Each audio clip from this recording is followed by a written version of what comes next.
I'm Commander Shepard, and you're listening to my favorite podcast on the Citadel, Raw Dogs.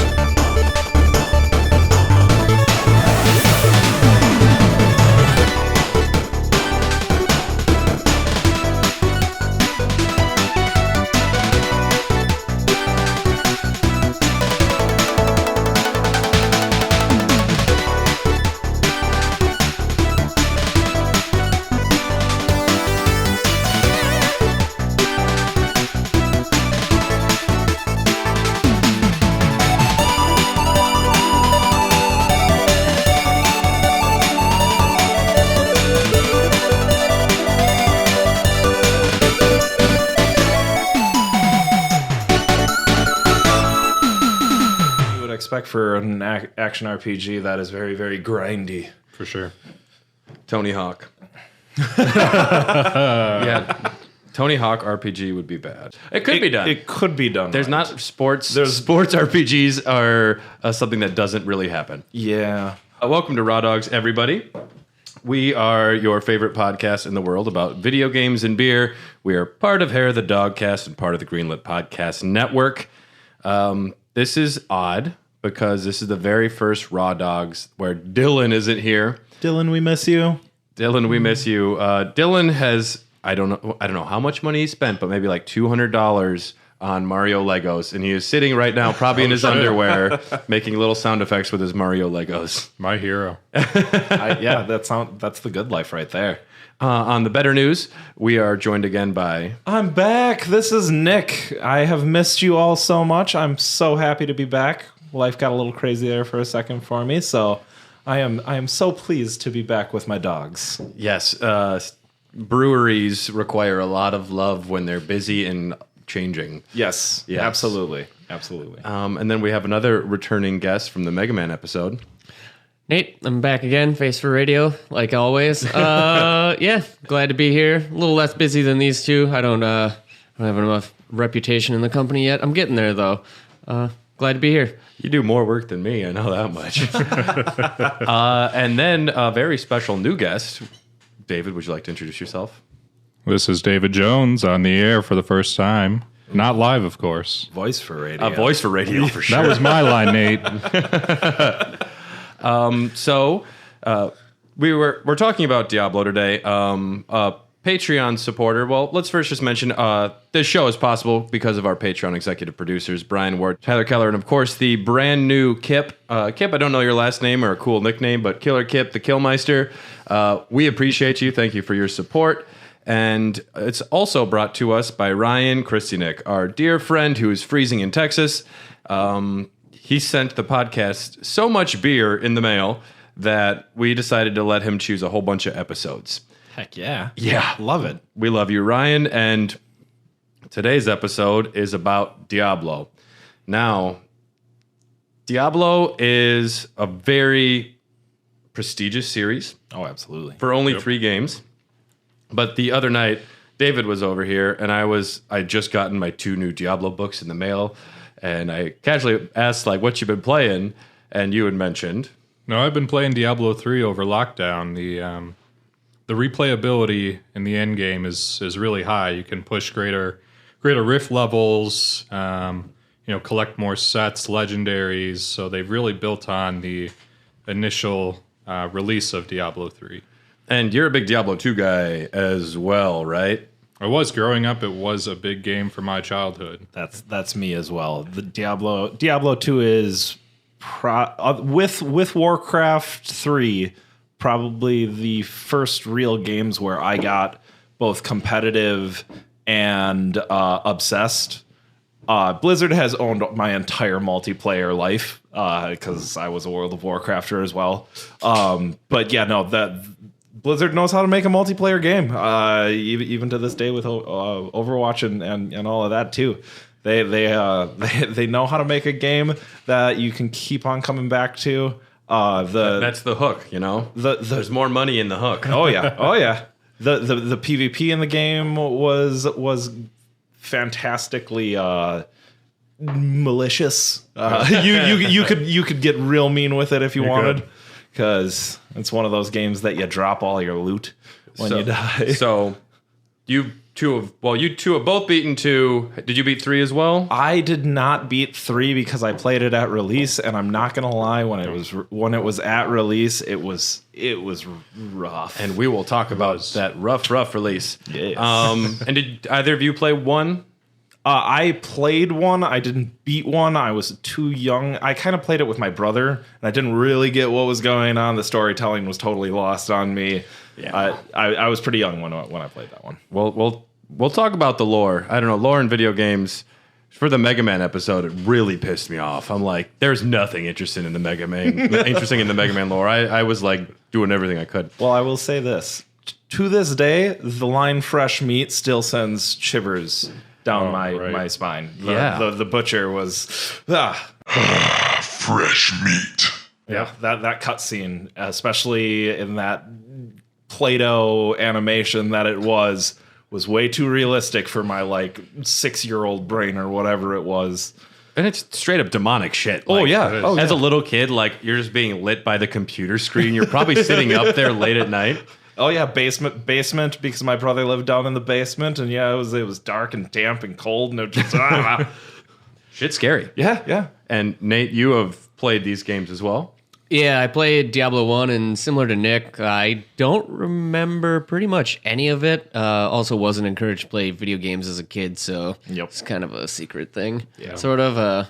Had to pitch off to a friend's house a lot of times, and then it's like, hey man, you want to hang out? And it's like, no, can I just play on your computer? Real cool, but yeah, I don't actually want to hang out with you.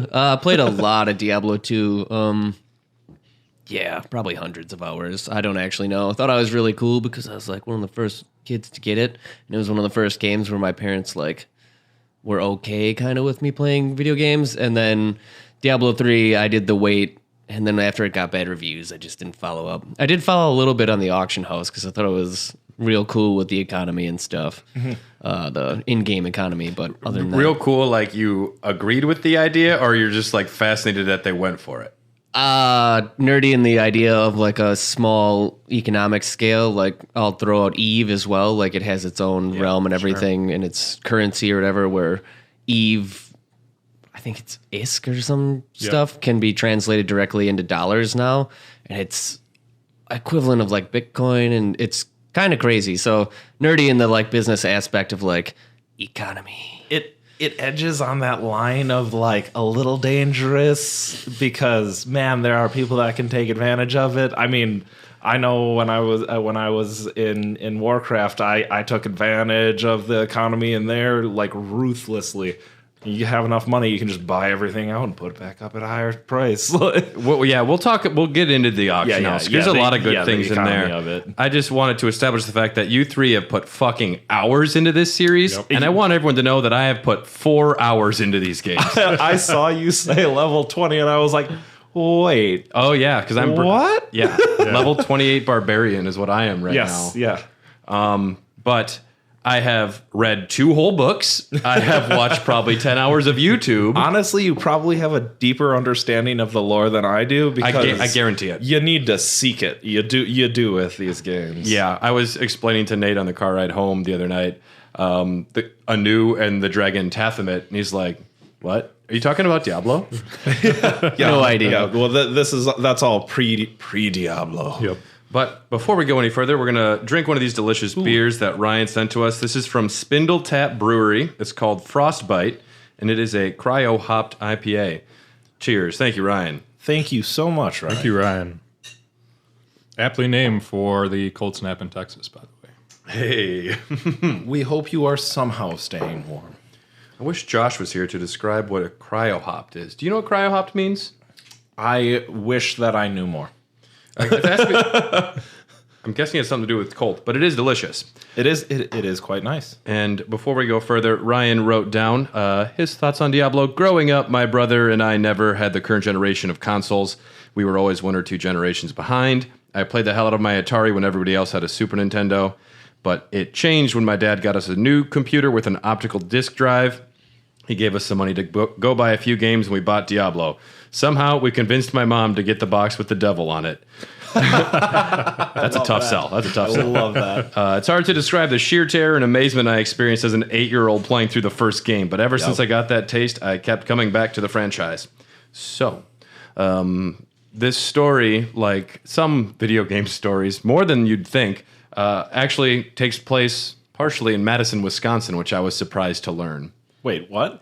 Are you serious? The creator of Diablo is from Madison. No kidding. Yeah. That's awesome. From the burning hells of Madison, Wisconsin. Burning or freezing? Yeah. Depends on the day. Yeah, depends on the season. Depends on the political climate. Yikers. Whoa. Hot take. Hot take. Gonna go quick through just kind of where this all started. David Brevik was formerly a lead technical director for Iguana Entertainment. He met up with Eric and Max Schaefer, who were a couple of D&D kids. They worked together on Gordo 106 for the Atari Lynx, which is about a monkey platformer breaking out of a science lab, which by all accounts looked fine. Super Monkey Ball? I wish. we need more Monkey Ball. More. Yes. David Brevik, Eric, and Max Schaefer, they formed Condor Games, and they were tasked with making Justice League Task Force for the Sega Genesis. At a Consumer Electronics show, it was discovered that the Justice League Task Force version of the Super Nintendo was being created by the company that would be Blizzard. So the original Blizzard and the original creators of Diablo were both working on ports of Justice League as a fighting game at the same time, which is kind of fun. That's wild. They both it's like that Spider-Man meme, like, you! Yeah. Because they didn't know that they didn't even know someone else was working on another port, which is kind of cool. I wonder. Yeah, that's crazy. I wonder if they're both hired, commissioned, or how it worked. Or yeah, that's interesting. It was just always destined to be. Yeah, You know? Yeah, and that's kind of where their initial bonding came from. At this Consumer Electronics show, that's where Brevik was pitching his idea for Diablo, which was originally going to be a traditional RPG, if you guys didn't know that, turn-based. And So early Fallout. Yeah. I'm not sure. Yeah, if it was like a CRPG? Yep. Ooh. I almost am sad not to have played that game. I'm so not a computer gamer, so you guys will have to keep me up to date on this stuff. Well, so like it would have been a lot more early Dungeons and Dragons games esque of like Neverwinter Nights and stuff like that. If that's the case, I'm a little sad I didn't get to see that game. Well, they were going around pitching Diablo at this Consumer Electronics show, and everybody they went up to said RPGs are dead. Like this was this was the time when Doom was out there fucking dooming it up. Yeah. They're like, we got devils too, man. Our devils are twice as big, but the BFG. And we got guns. yeah. Now, once we get to the lore, there's a character named Odyssean, which I've never had a bigger like boner for. This guy sounds amazing. But they wind up making a deal with this other company. They were purchased by, I think it was like Syzygistic Solutions or something was the original Blizzard. They changed their name to Blizzard, and then they purchased Condor Games, which became Blizzard North. And yes, Diablo was created with about 15 people on a budget of $1.2 million. Was going to initially be a single-player DOS game, traditional turn-based RPG. They even dabbled with claymation. There's a lot of what ifs that could have been differently, and they were fully making this game as traditional turn-based RPG for a good chunk of the development cycle. So you can almost kind of read that in the animation style, honestly. Now that you've mentioned that, and I've been thinking about it, just like even into Diablo 2 and stuff like that, I can actually really see that like shadow kind of fall over it, and not I say shadow not in a bad way, just the silhouette of the game that would have been. But yeah, that's so interesting to me actually. Like, yeah, and it's not like they scrapped the game and had to like start from the ground up. It looks like it looked before they made the changes. God bless Brevik and the Schaefers, because Blizzard comes in and says, we really think this needs to not be an RPG. Like, and like, what do they call them? Like action RPGs, Action RPGs, point and click RPGs. Those weren't really a big deal at the time. There was a few of like the forerunners, but No, Diablo wrote the script for what ARPGs would become as far as top-down isometric style. it's one of the most influential games of all time. Oh yeah, absolutely. Which is fun for me because I honestly didn't know shit about this 2 weeks ago. Welcome. Yeah.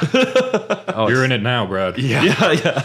And Well- with BlizzCon's announcements, if I wanted to get into it, now is the time. I was gonna say I wouldn't recommend going back to Diablo 2 right now, but very very shortly when what are they calling it? It's not Diablo 2 Reloaded. It's Diablo- reincarnated or something like that. Re-erection.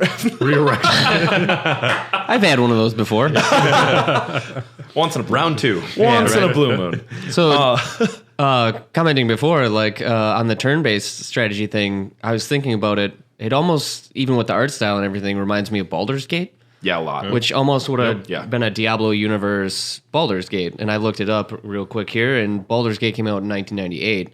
So I'd be in Diablo 1997. It'd be interesting to see if the competitiveness of those two products had any influence on the other. Yeah, I mean Baldur's Gate was insanely influential. So having its sales cut into it could have changed the landscape.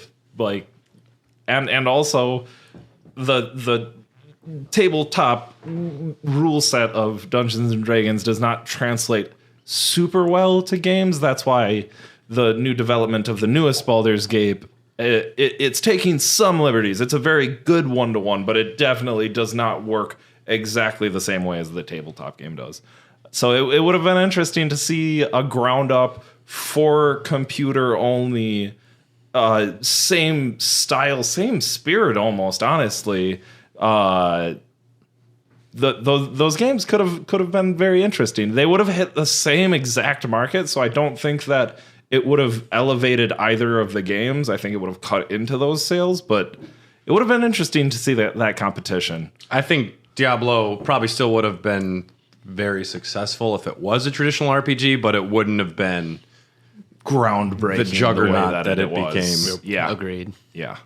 Yeah. So they were told, like, we really, well, and a lot of their staff, too, they were saying, we think it should be an action RPG. So Brevik and the Schaefer straight up, like, let's just vote. We're not going to be those dickhead bosses who say, like, it's our way. Whatever the group thinks we should do. And it was voted.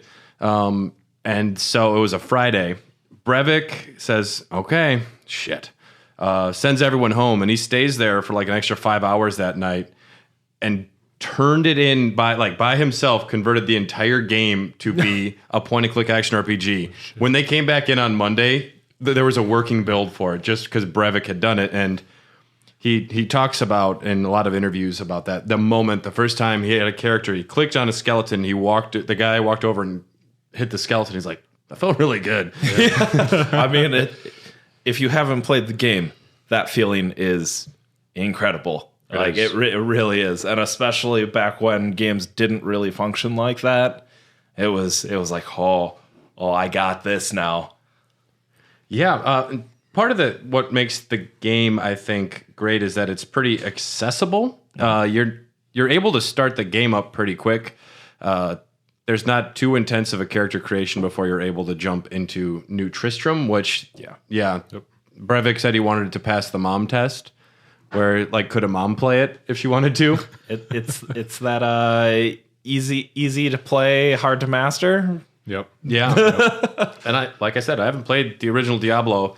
By all accounts, the original game, people love it. Like, it's still worth playing to people that played it back then. I don't know if that's just nostalgia glasses. Maybe. Yeah. Yeah. Yes, it is. Yeah. I think that's why the remaster is going to be so good for Diablo 2. They're going to fix graphics. They're going to fix Polish it up, animation. smooth it up. Yeah. Exactly. Yep. Everything's just going to be high polished, like you had those rose-colored glasses on. Like I mentioned about the Butcher, I'm waiting to see some of these formerly Play-Doh PlayStation 2 era graphic cutscenes turned into high-res HD. 4K. Yeah.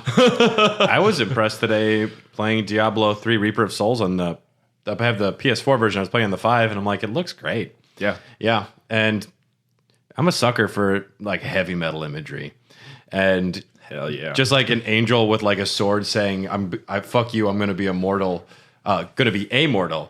And having a fight with like the Archangel of Justice, Imperius, and just that heavy metal shit's great. Yeah.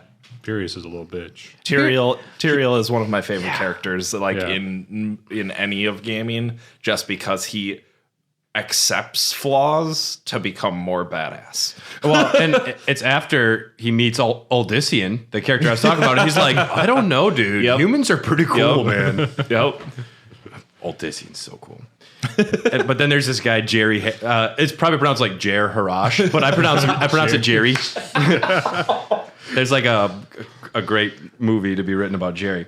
They did have a crunch period. It began August 1996, and it went on for a little while.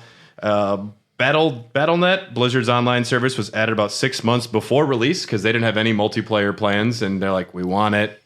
You got to put it in. It was so worth it.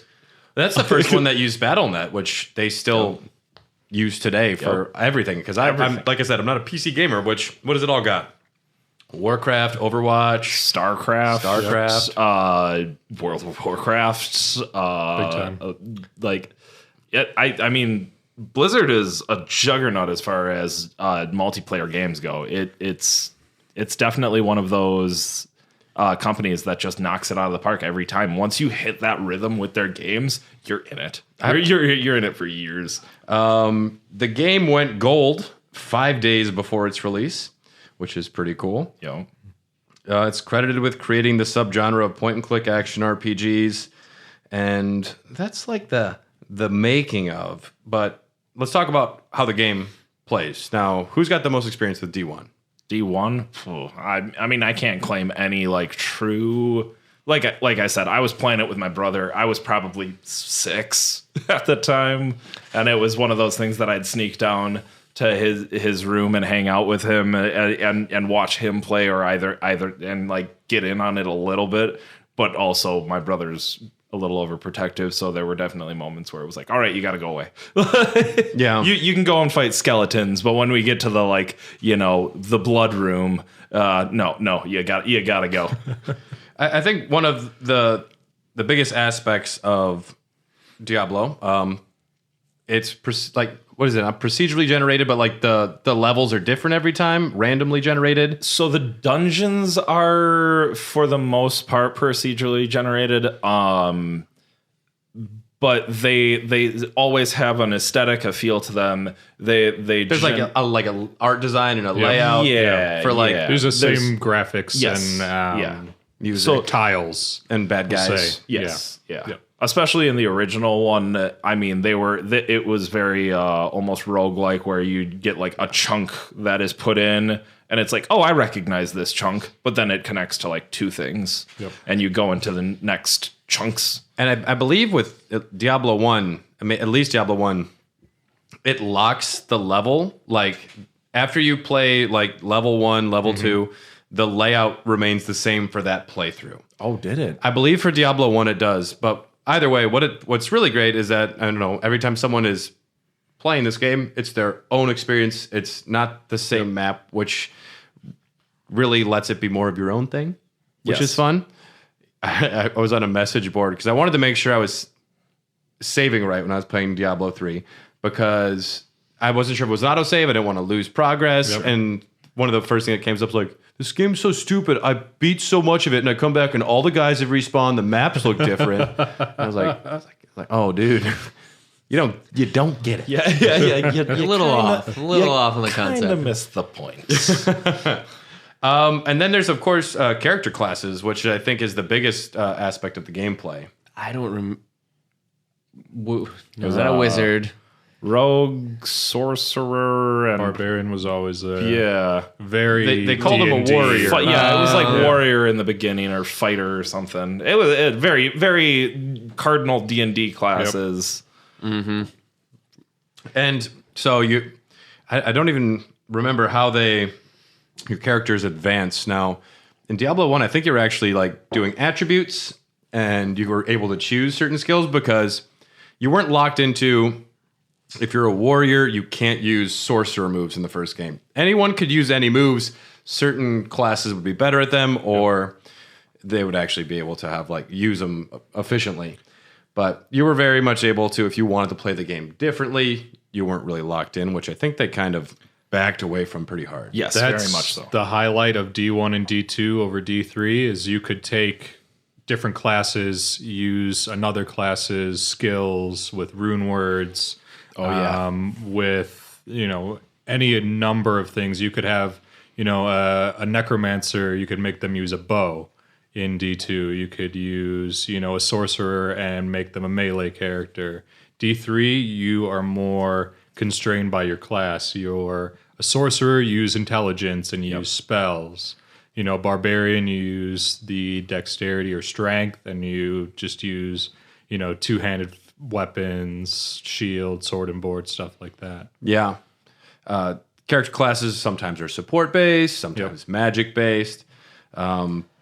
Diablo 3 pretty much just does everything for you. You don't have to do much work, but I'm playing it on a console, and I know at least with PC, you can like hotkey the shit out of every spell you want to use, which would be very different from the experience I've had. The PC is just the superior gaming instrument. It really is. A lot easier to aim, point and click. Yep, point and click. 3 PC master race people here. Yeah. And I played Age of Empires 2 once. Hey, Oh. great game. Wow. Great game. Fantastic game. Chips challenge, 100%. Golfers Club. What else we got about this game? So it's based around one city, New Tristram. You go into the cathedral, and there's 16 levels down from the cathedral, the catacombs, the caves, all the way to hell. And the point of the game is to get to the end of level 16 and kill the devil. and kill the devil himself. But realistically, it's not actually like Yeah. the devil. No, It's Well, Diablo. the It's devil. I just use the Spanish name, All Diablos. Yeah, isn't it A apostrophe L Diablos or something? Yeah, there's a little bit more of a nuanced name that they give him. If you want to be technical, he's one of the 7 evils that came off of Tathamet after his battle with Anu. Yes. And he's the Lord of Terror, one of the prime evils. I was very surprised to learn in the lore that the prime evils were bitched out by the little evils, and they're kicked out of hell. I mean, they were all heads at one point. So the difference in like power. It's just the 3 oldest brothers. You're like, you guys are the little Yeah, brothers. you guys are lesser sin. And can you how does that work with a 7-headed demon? Like, there's just another head pops out. Like, fuck you, Belial. Come on, you know that like with a Hydra, the middle head is obviously going to be the dominant one. Oh, I love it. Like in like Disney movies or animated things, there's always just like the one super dumb head. Yeah. So that's Belial. That's Belial. Gosh, it's if you really want to try to get like the personality differences of them, they do have some like really deep like concepts behind them, but a lot of it kind of just blends together in my head. It's weird how they Essentially they have different fetishes. Like, Truth. That's really what it is. Like, it really is. Diablo doesn't like conquering. He just likes people being afraid. He's like, oh, you're so afraid. You can do He anything. is the Lord of Terror. Yeah. So he's like, be afraid of me. Ball wakes up. All he does is start breaking shit. Like that's Love it. You're gonna break shit. Kind of with Bell on that one. You ever see those, like, they're not escape rooms, but they're like break shit rooms? Trash rooms. Yes. They give you like a hammer and a baseball bat and an I axe. have and never they're done like- one, but I need to. That's a real thing. Yes. Do you want to go and do one? It would be so cathartic. There's one right around here. There's a trash room. Yeah, I feel like you pay like $100. They give you a bat and a bunch of like glassware. and Imagine the stuff. scene from Zombieland. This sounds Yeah. like a major liability. It's not that bad. So you put on like a painter's suit. Yeah. And they give you like a bat, essentially. I designed a bottle launcher for one of them once. Oh yeah. Yeah, so like it would just launch a beer bottle in the air, and you'd have a bat, and you just clack, home run. That's right. Did you just make like a potato gun, but for bottles, or? So it was more. It had to be like self-powered. It couldn't be gas or anything because it was Sure. gas too powerful. A bottle would shatter before it flies in the air or whatever. Blah blah blah. This and this. And I was like, well, why don't you do this? And he's like, that's a good idea. And then it was actually at a bar. I drew it in a napkin for him. So Nice. it's great. I didn't actually get paid. I don't So you're do like engineering. you're the podcaster of destruction. Yeah, I'll take it. Great nickname. Yeah, patented. Boom. We would be the lesser evils. I think. Oh yeah, I don't know. Absolutely. I'm gonna Tom and go Josh with, are the prime evils. I'm going with Sin. I'm going with the sin of console gaming. Yeah, rough. I mean, you are that is a definitely sin. you are definitely the lessest. The podcaster of console games. That's me. Poor guy. Yeah, this game was hugely successful. Some memories from Ryan of Diablo 1. He almost peed himself the first time he met the butcher. Yep. Which, and that was one of those things too, because it's so random. Not everyone sees the butcher. Like, he might not even show up in your entire game, and then you come back, play it twice, like, who the fuck's this guy? Just oh god, Fresh oh meat. god, oh god, oh god, oh god. Ryan, I get you. I understand. Chris from Telesplash Gaming says, I had Diablo 1 when it came out. I used to call my neighbor's house so we could play co-op. That was his first online experience with gaming ever.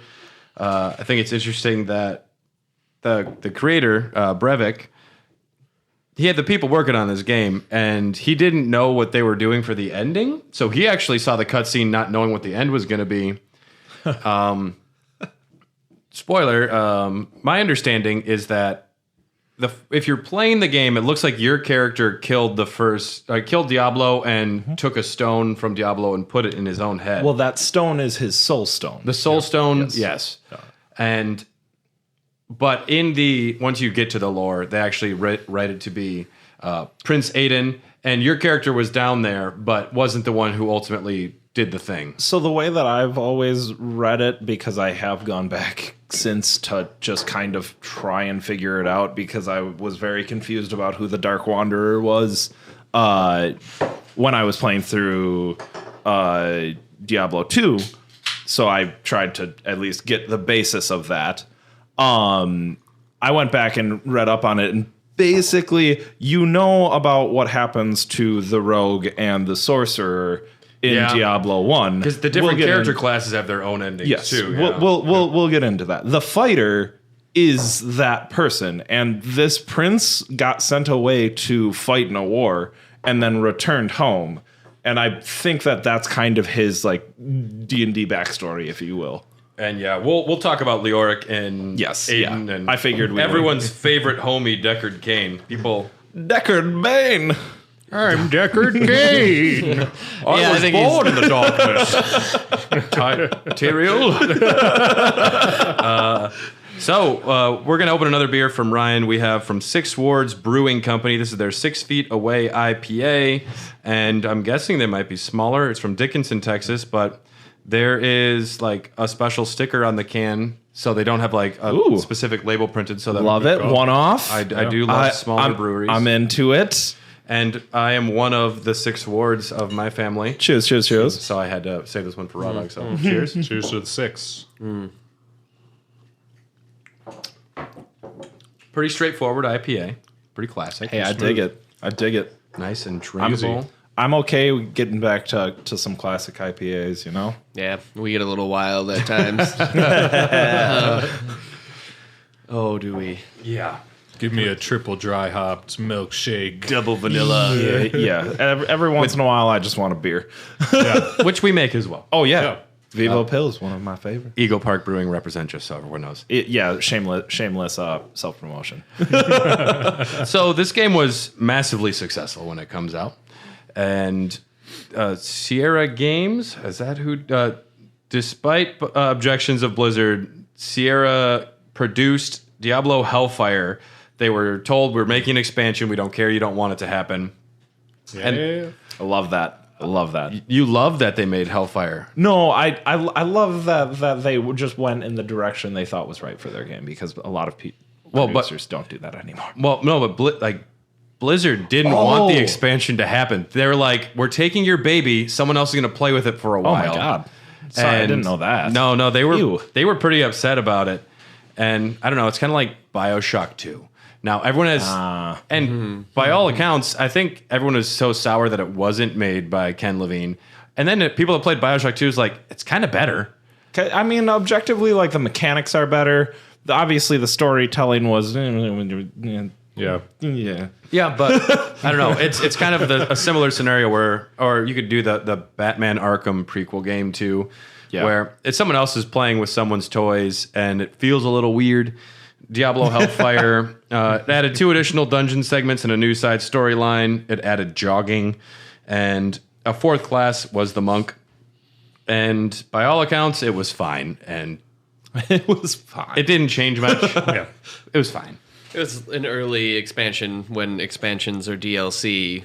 Well, DLC didn't exist, but like expansions were like the thing. And originally, Brevik had pitched for the original Diablo that you'd be able to go to like game stores, computer stores, and buy like little $5 expansions for the original Diablo, kind of like you'd get like a magic booster like pack. Sure. And that's how he was originally like, that's how you get some more things for your game. That's like kind of an early concept of how DLC would work. Yeah. Which was kind of ahead of its time because now you can buy 10 different new outfits for the special anniversary celebration. Well, you I'm like, can this is buy not a- DLC with the game that you're buying too. Their their way of this is the Diablo celebration. They patched in today. I looked at it, Diablo 3. You can now buy new like armor and pets.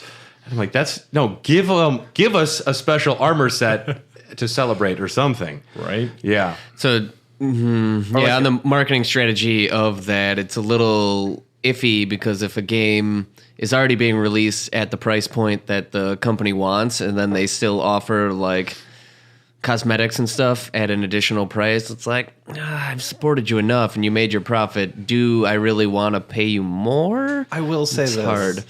I would much prefer that they do cosmetics and stuff like that. Yeah. When you're locking a part of the game that you've designed behind a paywall, it leaves me with some salt in the wound and I'm gritting my teeth. For sure. Pay to win is very messy.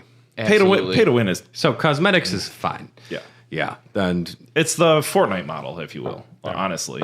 that's what a lot of games have ultimately wound up going Yeah. with because they don't want to piss off their core, which I mean, gamers are sensitive. gamers are on the edge of a revolt right now. So Yeah. I think, again, and I'll mention this later as well, I don't want to get off topic, but Path of Exile is like a Diablo 2 spinoff that's free. That is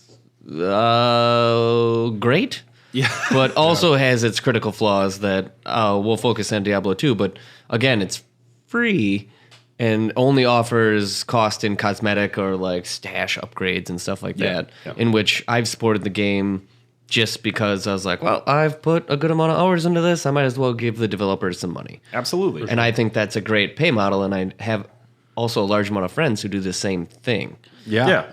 I got Bloodborne for free on the PS Plus. I have put 60 hours in that game. So when I bought the expansion for $20, I'm like, I feel okay about this. Yeah. I almost want to apologize. Like, just so you guys know, you did a really good job. Yeah, like I really like this game. By listen, the way, listen to our podcast. I'm getting a full Bloodborne tattoo later this year. hell yeah, a little bit of Eldritch horror going on. I got some cool designs.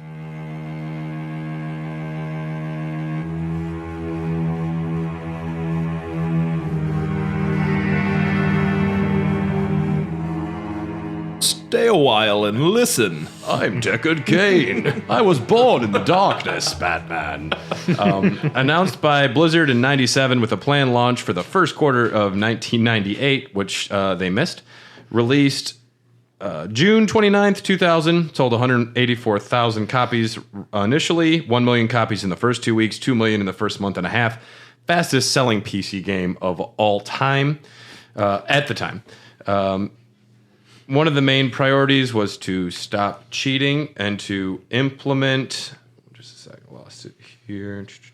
Stop cheating and to balance the new classes. Dev team consisted of 45 to 60 people with a shitload of crunch time. Yeah. Yep. And they almost lost the source code completely at the end, which seems like a fuck up. But luckily, they had some models some of the developers had taken home to play, and they were able to just take it from that. That's insane to me. Mistakes happen, and they're lucky that they had a backup somehow. I will say, Blizzard is like a little bit notorious for this nonsense. This happens with them a handful of times. I don't know if you guys have done a Blizzard episode. We should totally do a Blizzard episode eventually. You can cut this out We later. will have to. No, that'll That's like stay 2 in. episodes. Yeah. Blizzard yes. has a wavy past. It's definitely got its peaks and valleys, but yeah, that they're known for the crunch. They're known for running things a little bit fast and loose. Blizzard's fondness for Easter eggs. Some people became obsessed about a cow level in Diablo 1. There is no cow level. There is no cow level. Cow level. They even put it into StarCraft. The fucking cow level is just about as much. Like, what is that? We're in Wisconsin, all right? That's not how a cow sounds. All right, get out of here. They programmed in like the most monotone moo, moo. I pulled a few tits in my day. That's not what a cow sounds like. People became obsessed with the concept that there was a cow level hidden in the original Diablo, that you'd click a certain cow a certain number of times, and then a portal would open up, and they were inundated with emails and people asking nonstop questions about it. They even put into I think StarCraft, one of those games, a cheat code for instant victory, which is you enter there is no cow level. That was StarCraft 2, I believe. That was original StarCraft. I forgot. There's only 2 StarCrafts. That's bonkers. I mean, yeah, this is How long did StarCraft 2 take? Original one came out in '97, like the age of Cloud Strife. Yeah, like if you want to go way back then, but oh, my good old Zerg rushes and my Protoss cannons. I know some of those words. Yeah, but then they actually put a cow level into Diablo 2. And so what do you have to do? You had to beat the game to get a certain item. You had to go like a rogue encampment. So you needed 3 items. You needed a magical box that was used to combine things. The Heredric box? You got it. Yeah. You needed the leg from the child, the peg leg child in the first game, who you could find in Tiny the second Tim. game. I can't remember what his name legs. is. Roseworth's leg. Yep. And then you needed a tome of portals or a tome of return. That's what it was. Tome of return. You combined Wirt's leg with a tome of return and opened up your red portal to the secret cow level, where you were ganked ferociously by murderous cows with halberds. Cows standing up on their 2 hind legs. Yep. Again, it doesn't happen. We're from Wisconsin. We've never seen that. This is a fever dream. And I've taken a lot of legs from a lot of little kids, and Every time I see one. this shit does not work. Rocket Raccoon? I remember seeing this though at a friend's house to like check this shit out, and I was like, "That's a lot of cows." Like, I guess this is cool, right? Yeah. 'Cause I didn't know what Diablo was, but he was showing me like the coolest thing he's ever seen, and to me, I'm like, "Oh, Yeah. It's like if some kid found out that there was a way to resurrect Aerith, and they were like, "Dude, you just got to get this and this and this done." Like, It's called a Game Shark." It's definitely one of those like schoolyard, cheats and stories that you heard about before the internet and, before cell phones. You were like, yo, dude, if you get these 3 things, put them in the cube, you go to the cow level. And they're like, no way. some good drops there too, honestly. Yeah. It's a good farming, good leveling place. You go in Torment. Yeah. You can only do it once. So You don't kill the Cow King and you can go back. Yep. Oh, I don't remember that. Yeah, it was bad. Yep. It was bad. I remember my sorceress was my item farming character, and it was just because she had teleport. So you would just teleport, and you would chain them all around in a circle until the Cow King was in the back, and then you just Blizzard stormed them, and you would get so many items. Another April Fool's Day joke they did was they were saying that there was going to be an archivist class, which would have been someone that uses books and tomes. And I'm like, that sounds cool as shit. That's wizards. So yeah. give me wizard. That was an April Fool's Day joke they did. My name's Deckard Cain, and I come from Tristram. If you're looking for Diablo, then you just missed him.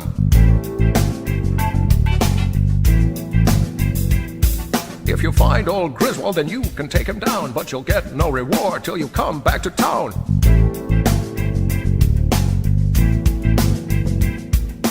Thanks for my life. I'll identify your stuff, but if you choose to journey on, then it's gonna get tough. That was a 3.5 minute song with Deckard Cain doing some dope rapping. It was impressive. Greetings. Is that Stay a while and listen. that is something that we're allowed to put on the podcast, right? Like they were just listening to that. Yes? They just heard all of it as well. I am so happy you guys came along with me on that journey because that's the first time I heard that, and it literally made my week better. You can stick it in your stash. Batman. I'm gonna listen to that while I'm working. Stay a while. Greetings. Yeah. Greetings. All the token sayings of Deckard Cain.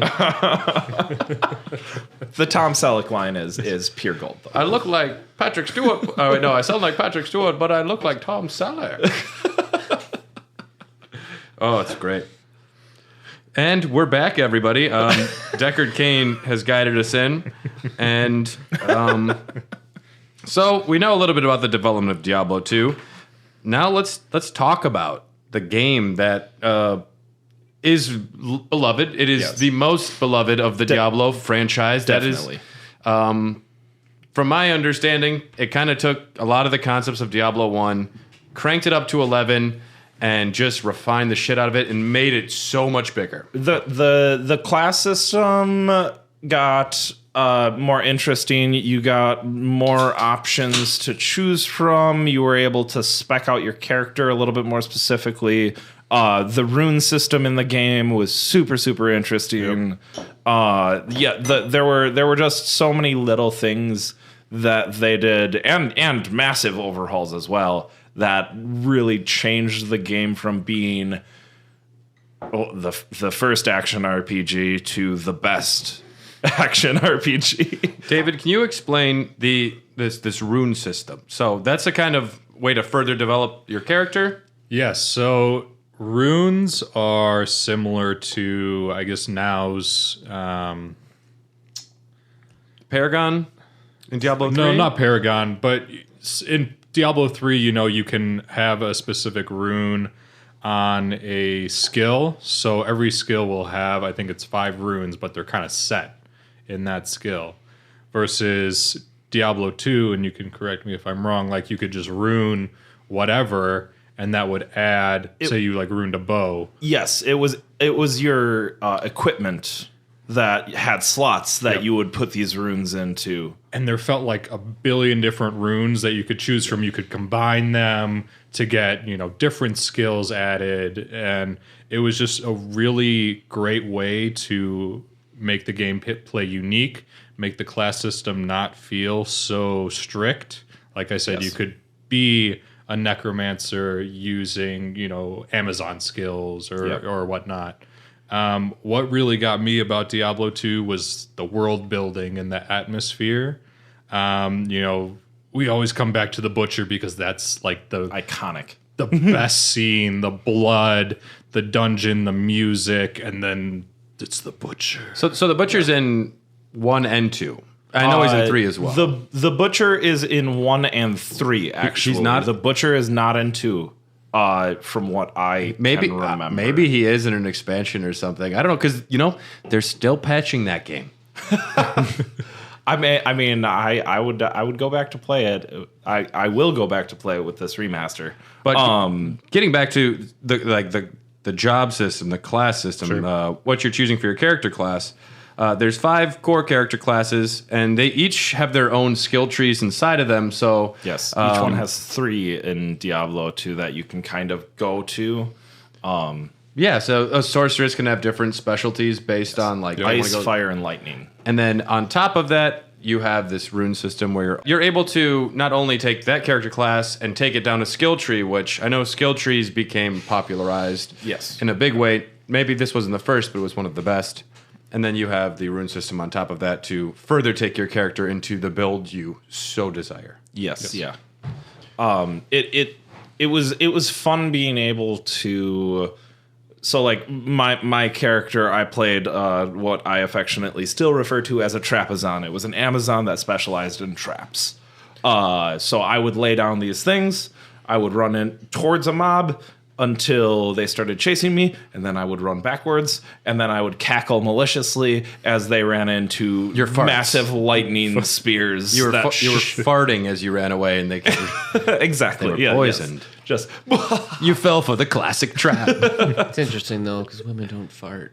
and when they do, it smells like roses. Major plot hole there. Plot hole. Yeah, big plot hole. The trap is on though. No, it was so much fun to be able to spec that in such a way where I elevated one skill to the point where I could have I want to say 30 of these traps down at one time, and then I would PvP with people, and what I would do is I would run out into it, I would drop a bunch of traps, I would run into the safe area, we would agree on a duel, we would challenge each other to a duel, and then when we exited the safe zone, our duel would begin, and all of my traps would go off at once. That's And dirty. I was not a nice child.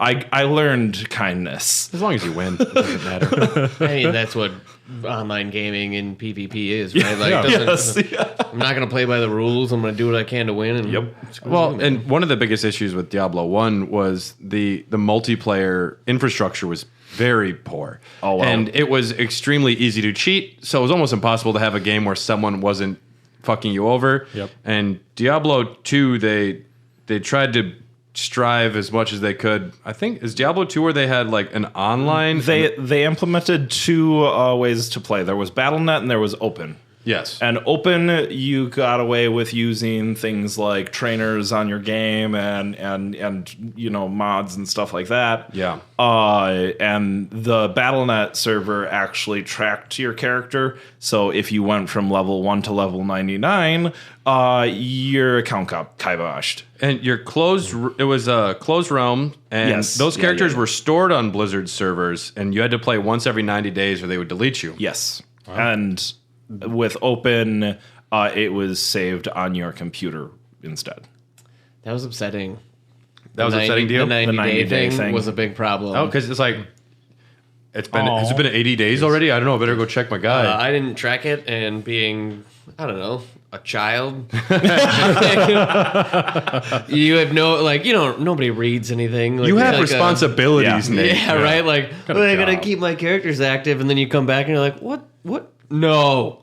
Why is it not here? And then you're like, who do I call? That 90 What is wrong? That 90-day thing is pretty rough. Yeah, it's like especially like it's not as big as a deal nowadays where generally like things can be stored almost indefinitely. But back then it was like You were taking up server space. Yeah, it's gone. Like all that like that's part of my life you just took from me. Hours. Yeah.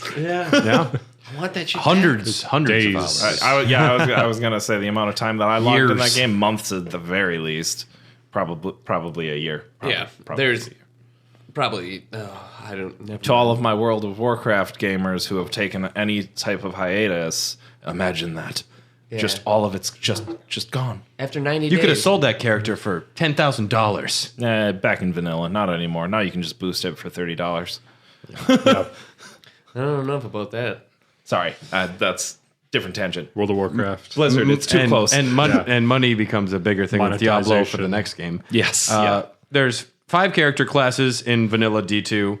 The Barbarian is going to be straightforward. That dude hits shit, and he can shout and do a few little support moves, but mostly he hits shit. Double-handed, two-handed weapons. Yeah, It's a barbarian. Double swing? Is it Oh. double swing? Mm-hmm. ultimately, that's going to be my first playthrough of games. I usually go straight forward Smash and physical crash. guy. Sorceress, if you want to be the more ranged magic user. The Amazon is kind of related to the rogue a little bit more. It's more of a skilled, like ranged fighter. Oh, she was the best. And probably she the had a lot of hottest variety. fighter. Yeah. So yeah, whatever. actually, honestly, the Amazon really was one of the most separated of those classes because a javelin Amazon would play completely different to my Trapezon. Yeah, Like, and What each one of these classes have endless customizable options. Javelin, like Jabazon, Yeah. I think was another one. Yep. Jab was like her move, and Yep. there's always like it was always named after whatever move you used, right? Like it's Jabazon, it's a Trapezon, it's blah, blah, Yes. blah. Valkyrie. I think that was the summon. was that for Amazon? Well, can't- then anyways, and then there was the Paladin, who was kind of a religious fighter who was more defensive, but also had like some more religious-based magic, fanatical attacks. Auras, holy attacks, a little bit of short sword and board. Probably not someone that'd be fun to have at a party. No. The fucking fist pump. Love. What's the paladin fist pump? I can't remember. I can't remember what it is either. Hammer, whatever. It's a paladin fist pump. It comes. You just run in and you pump your fist, and fucking shit starts spinning around you. Three. Like, I love God. I love God. I love God. I love God. It's 100% the strategy. 3 hammers swirl around you like Thor through Mjolnir around you. Yeah. I can't remember what the name of. Yeah, but that's all I remember is like. And then what? Zeal? I think it was Zeal. Like Zeal. you rush and you just like. Yeah. Hammer It shit as fast increases as you attack can. speed. I love God so much. Yeah, right. Like I love God. Oh God, I love God. And then on the other side of the spectrum, probably I would imagine one of the more nuanced characters, the Necromancer. Summoner. You're summoning the dead, you are poisoning, you're doing different spells. You can even resurrect Diablo, I guess. Yeah. That's what I read. Like after you beat Diablo, you can resurrect Diablo. I mean, you can resurrect like a flesh golem out of Diablo's body. Or something. You could do some sort of resurrection I'm pretty spell. sure that was an early thing where they got rid of that super fast. That seems Understandable. broken. I was gonna say because my Mephi runs would have been a lot easier with that. I would have tried that shit for sure. I remember the Necromancer being super strong. What was it? There's multiple bone moves. Yeah, It's like bone armor, bone storm, Bone bone. yeah, Bone spear. Bone Spear was the is one so 'cause broken. Yeah, because It's so good. It pierces, and you're just like, well, I'm just gonna stand here and launch shit in Yep. every direction until everything's Yep. dead. And then I'm done. And let's talk about Diablo 2 Lord of Destruction. one of the best expansion packs that has ever existed. Now, why is it one of the best expansion packs? Because it is exactly as an expansion pack is advertised to be. It actually added on probably, as far as the story goes, probably another 10 hours. I might be being a little generous. it added a 5th act. Yes. It added extra content. It added 2 new classes to play as that you got to, that if you wanted to, you could go right back to the start and play through the game and level up these characters, which I was obsessed with doing at the time.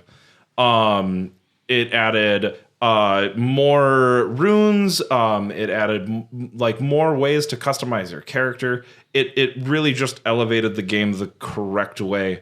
I don't ever see any DLC do stuff like this anymore ever.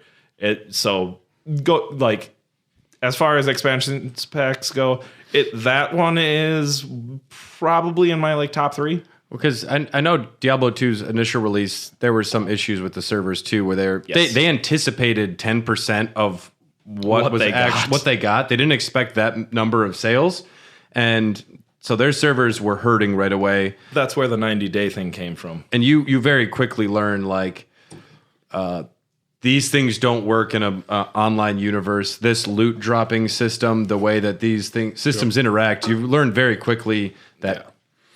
Once things are into place, they don't always behave the way you want them to. I don't know if you guys ever interacted with the economy the way that I did, but I literally didn't even care about gold at the end of my playthrough my playtime of it. The currency in that game was SOJs. Like Stones of Jordans were literally the actual currency when I was playing it. Gold was. I mean, why was it even in the game? Yeah, honestly, at some point it was for repairs. Yeah. That was the only reason why you had that. Yeah, and you could run out for a minute and make enough gold to repair all your stuff. So again, or for my perspective on being a little more like, I don't know, statistically Oriented. like synergies came in about their skills and stuff. So being more of like a statistical based person or whatever, I was like, well, like how can I optimize these skills? Like how I level down this tree, and like I could tell you how much time I spend planning my character more so than actually playing it. Like how do I optimize it so at every level I'm the best I can be? And I'm like, look, like I still do it, but I'm always like, why am I putting in the time to do it? Like the amount of time I put in to calculate, like, oh, Well, it's because the best. you enjoy systems. That's You what I was enjoy gonna the say, world yeah. of Diablo, and I think what you just described is why a lot of fans felt alienated by D3 is because there weren't these things that they enjoyed doing and customizing and thinking through. We're going to enjoy another beer here from Ryan. This is from Houston, Texas. It's an Imperial Coffee Milk Stout called the Cortado. And this is by Brash Brewing. And there's a couple of skeletons on here and a guy in a hazmat suit that looks like Walter White. I mean, that's rock enough for me. A Dark Wanderer, perhaps. So, heck yeah. cheers to Ryan, everybody. Ryan. Clinky clinky. Cheers. That's real coffee. I look like Tom Selleck. You do, Brad. You are Tom Thank Selleck. you. Get your Ferrari. Well, that is just nice. Yeah, that's fantastic. I love that. Excellent. Ooh, Honestly, coffee. they've all Is Very that good so yeah, far. I was going to say that's the winner, yeah. So far, I'm partial to like stouts, coffee flavor, and everything. Yep. Honestly, the first one had very good notes. The second one was a very good standard IPA, and this is a little bitter, but honestly, like the coffee and everything together is fantastic. Yeah, for sure. I like my coffee with a little bit of bite, and that's that's what I'm getting out of Same. this. Like a black. Yeah. Dark as my soul. Yeah, I love God. I like my coffee I love like, God. like my heart, black and nasty. The two new classes being the Druid and the Assassin. The Druid is a werewolf bear guy. Yeah. Whoa! And he can whoa. summon creatures like ravens and wolves. Somebody just got offended. Yeah. werewolf. You can't call a werewolf a bear. Well, no, he can turn to werewolves or bears. He's either a werewolf or a werebear. Thank you. It's a were. Werewolf or werebear, not were something. When I looked online, it just said bear and werewolf. It didn't specify werebear. Lycanthropy is not a joke. It is a serious condition. You should It's you a should disease, know. You Brad. should know. I'm sorry. Guys, I blew it. I We're really werewolves, not swearwolves, Brad. Fuck you. And quit swearing. The Assassin was a martial arts based class that can lay traps and pick locked chests. The claws. Charges. I think the assassin had charges. All about the charges. Yep. Build up then, your like- charges, expend them. Very honestly, it's based.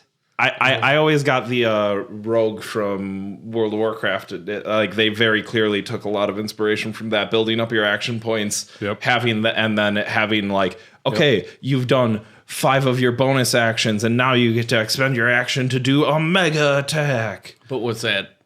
What was first? Diablo was for sure. Okay. For sure. But I mean, they're all related again. Yeah. Like, No, I just mean like Rogue took a ton of inspiration from that, and it's probably a more popular idea. I think. I don't know. I have no idea. And that's why that was the announcement for D4 the other day. Like the Rogue is back. Yeah. Well, and the Rogue was one of the original classes in the first game.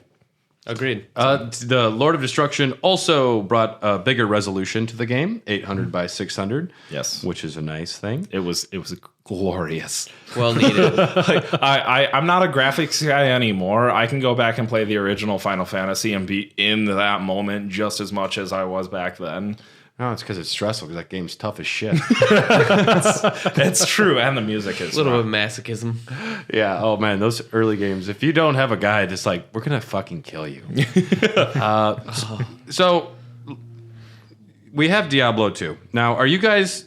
You played through probably the story mode once. After that, do you mostly do online multiplayer? So the Diablo has a very interesting structure where you play through normal, and then you can play Nightmare, which you can play through that same like series of bosses, events, everything like that. Yeah, and then higher there's difficulty. with higher levels, higher XP rewards, better gear, and then you get to Hell, and you can do that as well. Well, and then the bastards finally got to put in permadeath with it, which they wanted in the first game, but they were told no.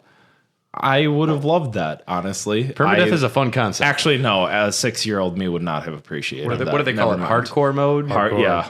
Meat grinder. Were you playing a lot of multiplayer, or did you just kind of stick to the single player style? I stuck to single player and just tried to kind of grind as much as I could, and you just get through the levels. It's fun. Like I said, the gameplay loop, it makes it so replayable. And there's so many classes that you just do the same thing through all the classes. The like story arc is not the biggest draw. It's not great. Like, It's not great. I think it's super linear. Like most of Yes. these games, I think the procedural generation is super fantastic as compared to like a modern game that has the same thing as like Borderlands. Like your items are mostly randomized, your environment is super randomized, and you follow the wall. It shares much more DNA with something like that. I mean, they call this still an RPG because of the customizability with your characters, but you compare this to a Final Fantasy X or 13, which is really just a very colorful cutscene hallway. 10 and 13 especially are big sinners on that. I can't talk because some of my favorite RPGs are like Dragon Age, which less colorful hallway that you just follow with a couple of sort of open areas. So The illusion of sandbox. Yes. would you guys say that the biggest draw to keep playing Diablo 2 is the quest for better loot? It is definitely the I can make myself do just a little bit more damage. I can do a little bit more. I can get another one of these items or another one of these runes. I could and then you get to start to play with that type of stuff. Yeah. And it's fun because like my Trapezon had like 4 sets of gear that I had a macro programmed into my computer where I pressed 4 on my numpad and all of a sudden I was in my lightning trap gear. Or I press 1 and I'm in my poison trap gear. Like it just weird stuff like that where it was like, oh, well, like this situation calls for this. Boom. All right, now I'm a almost completely different character, still spec'd in a certain way that is functional to do this thing. Which Is there a certain like end game point you guys are like, if I could just get to this, then I'd be happy? Or No. Or is it just No. every time you come home, you're like, I just fucking want to get in there? yeah, So I think Diablo 2 you never really reach Diablo. the end. Yeah, no, there's not. Like the which is great and also frustrating. Like equally frustrating as it is like kind of thing. The weird part is that it was like one of the first endless games, and it had an end. Now we make games that really are endless because developers have the ability to patch in new things, and they want to milk their product. No. Cow. Oh, come on. That's not fair to the cows. Yeah, I think for me it was the creativity. Like, what crazy thing could I do with my necromancer and try and make it work? Like, okay, I'm gonna, try and make this skill work here, and like, is that gonna work? Is that, how far will this get me? And just trying to try different things out. You had so many classes to mess with. It was just, it was a gameplay loop, just going through the campaign again on different difficulties. Yeah. But it was that creativity for me for sure was So much depth. yes. Well, get any game that encourages you to play its systems and win at it. A game that pops into my mind when I say that is Octopath recently. Did you see the trailer for the Nintendo Direct game, Project Triangle? Yes, please. Shit, Yes, dude. please. Yeah, we played that one the other day a little bit. All right, sorry to get distracted. So no. Yeah. Hey, I love it. I'm very excited for that. No, but Octopath, even with just its 2-job system, encouraged you to play around and mess with that just enough to get you there. And Diablo's system was way more open than that.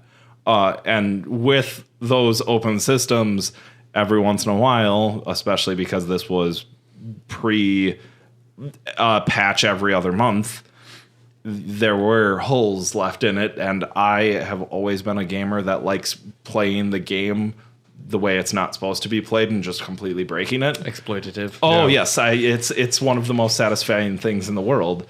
Some other memories from some of our fans here. Grant Volkert mentioned the Mount Ariat fight was nearly impossible on Hell unless you got the right affixes on each of the barbs. Stone skin with extra health was impossible. Yeah, that was not great. That was like one of those. I died a lot. It was good training for Dark Souls, Demon Souls, Bloodborne, Sekiro, getting used to Eternal wanting to punishment. Yeah. Who's the Lord of Pain? Is that Baal? That's the Lord of Destruction. The Lord of Pain is Duriel? Duriel, yes. Yeah, second act. Getting associated with Duriel when you are doing this fighting. Yes, yeah. Some memories from Ryan It might actually be his twin because and Duriel.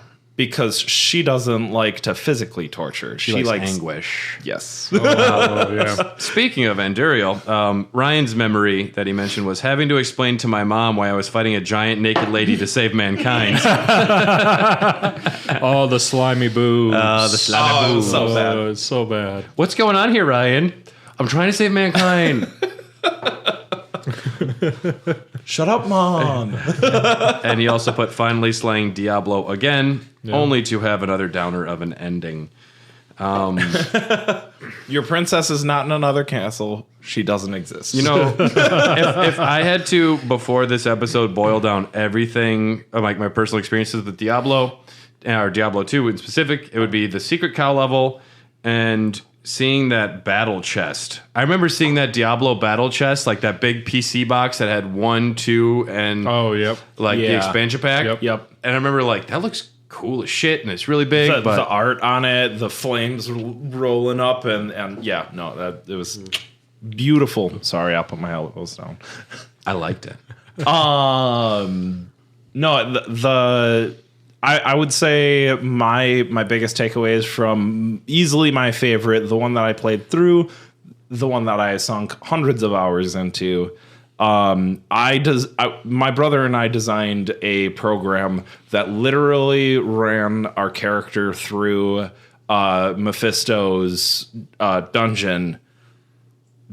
Just like from the ground up, we designed it so that we could have our characters running that dungeon while we were at school.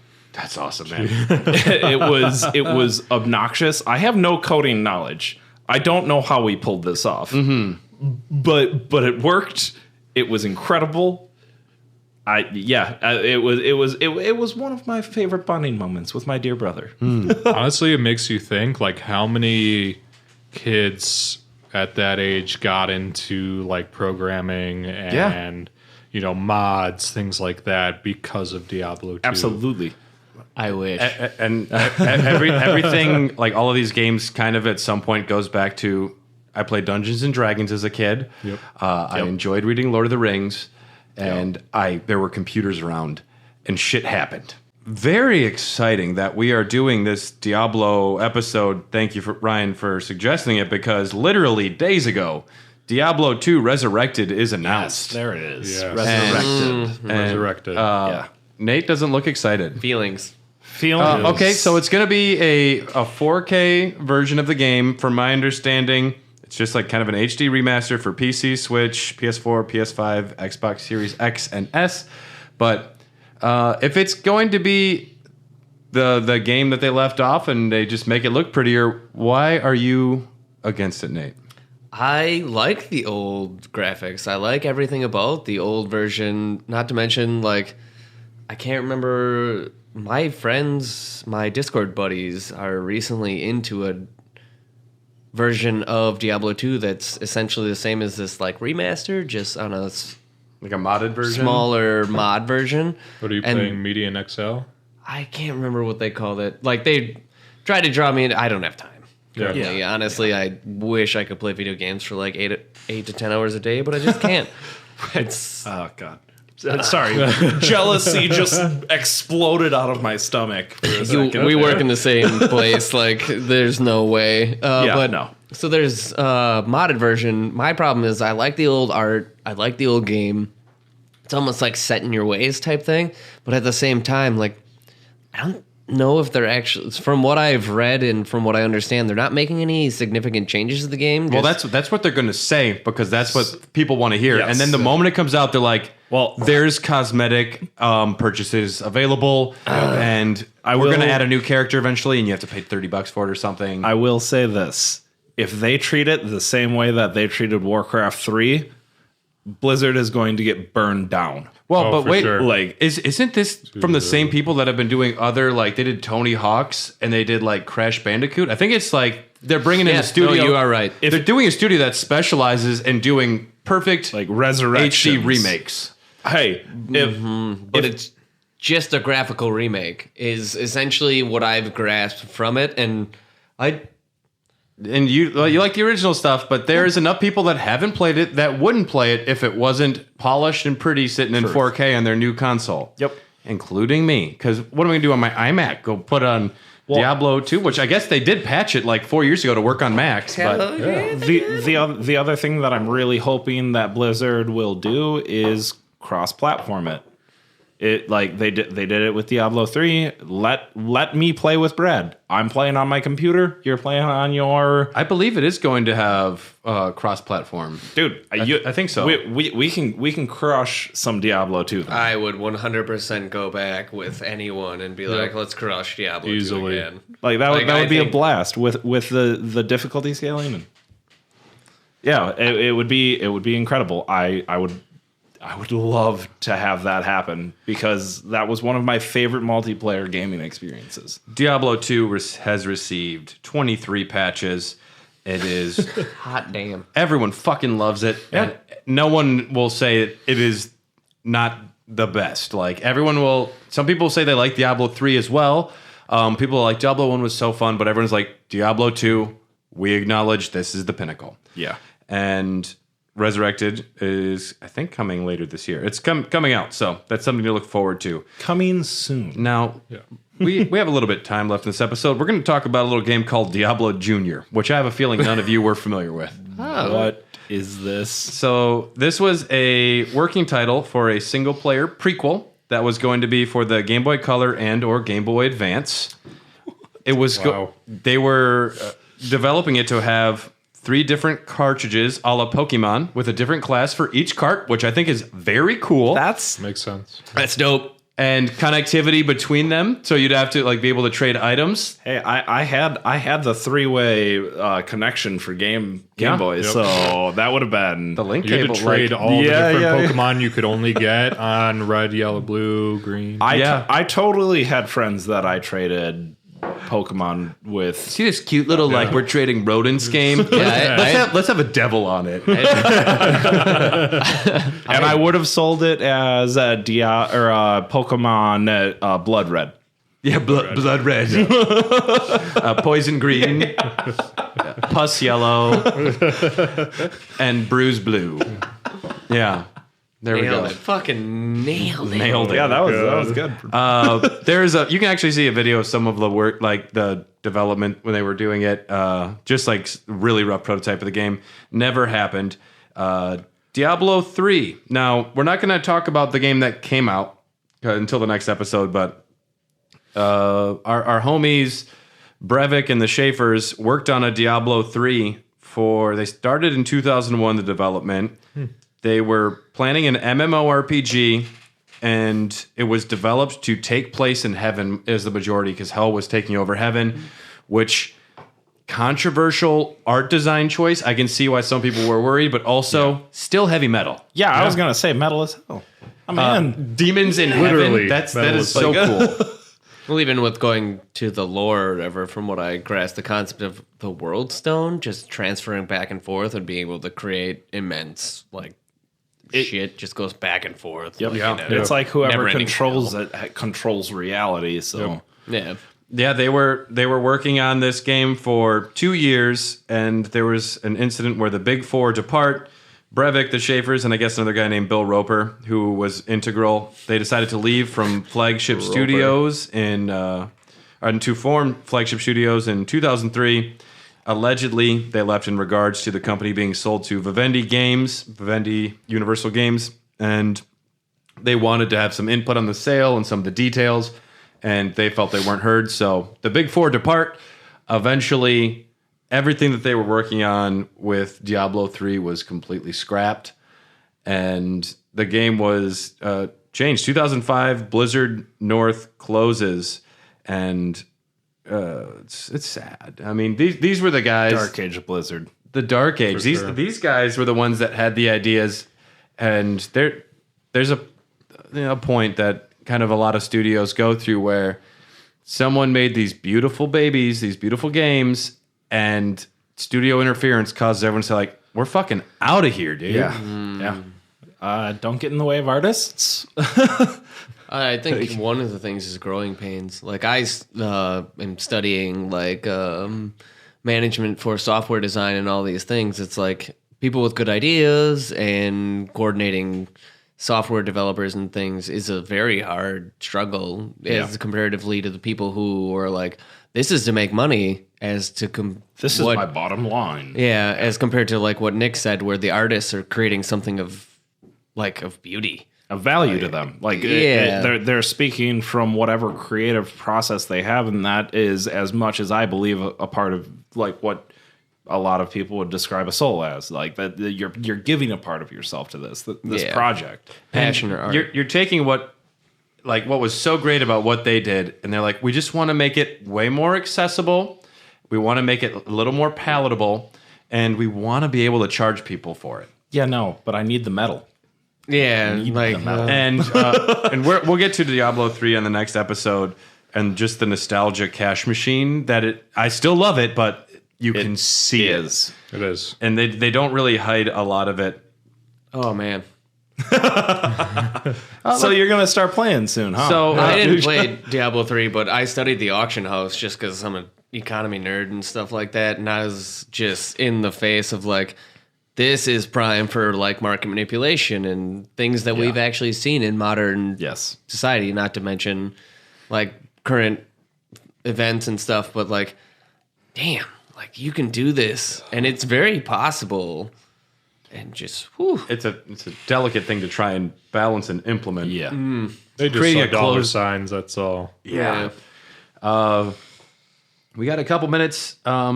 Do any of you have any closing thoughts on Diablo 2 that you would like to mention? Any fond memories? Thank you, Blizzard, for introducing me to the world of online gaming. Also, Blizzard, how dare you introduce me to the world of online gaming? People are assholes on there. And I can't have a social life if I'm online gaming.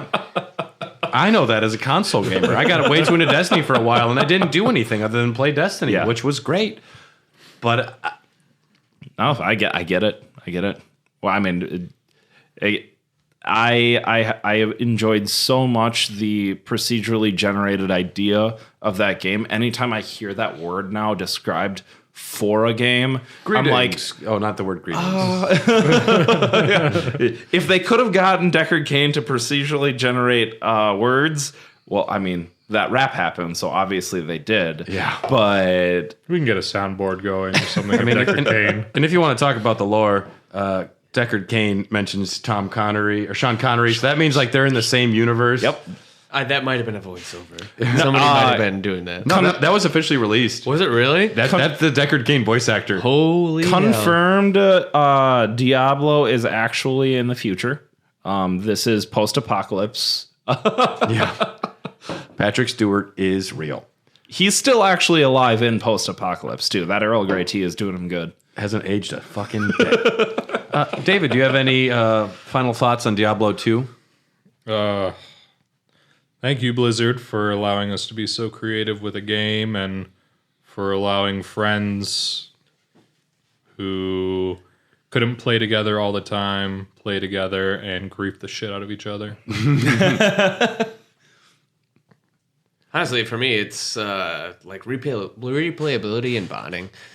Similar to what these guys said, and the fact that like you can just play through that game so much and do so much. And I always remember is he a goblin?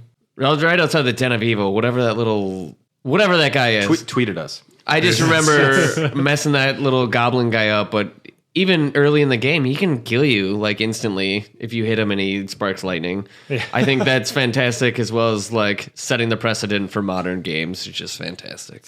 And what I want to thank you for in the early eras of Diablo is the Deckard Cain rap, because I never played the fucking games.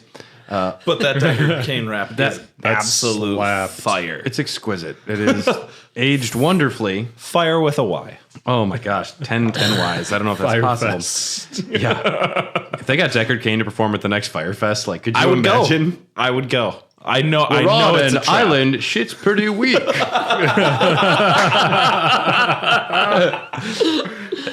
Absolutely. Yeah. If you want to support the podcast, look us up on Patreon. There are many tiers. Essentially, you can get stuff early, and if you want to hear the rest of our Diablo discussion, which we're going to talk about 3, what we know about 4, as well as the Dark Souls spinoff they were working on, and then we're also going to talk about the entire lore. We'll do that on the next episode. You'll have access to it right away. If you want to support us on Patreon for as low as $3, we'll give it to you. Otherwise, it'll be available whenever we're too hungover as a group to get together one day, and I need to release something. But yeah, that's coming for Patreon supporters right away. And if you want to choose a topic like Ryan did, support us at the $10 range, and you can tell us what games you want us to talk about. Because I was convinced to buy 2 books, and honestly very impressed with the lore, which isn't what anyone remembers, because it's kind of a lot of it's in the background. But Yes. Yeah. yep. Go to Patreon, and then if you want to reach out to mention anything about these games or anything at all, questions, hairthedogcast@gmail.com. We're on Instagram at hairthedogcast as well, and Twitter at hotdogcast. Thank you so much for listening. And if you have any problems, you can stick it in your stash. We'll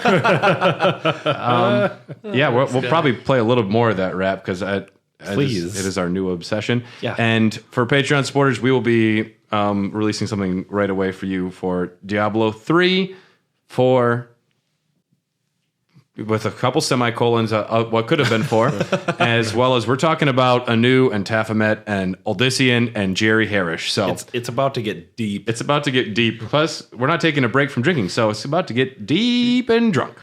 So we will see you next time. Thank you for tuning in. We'll see you.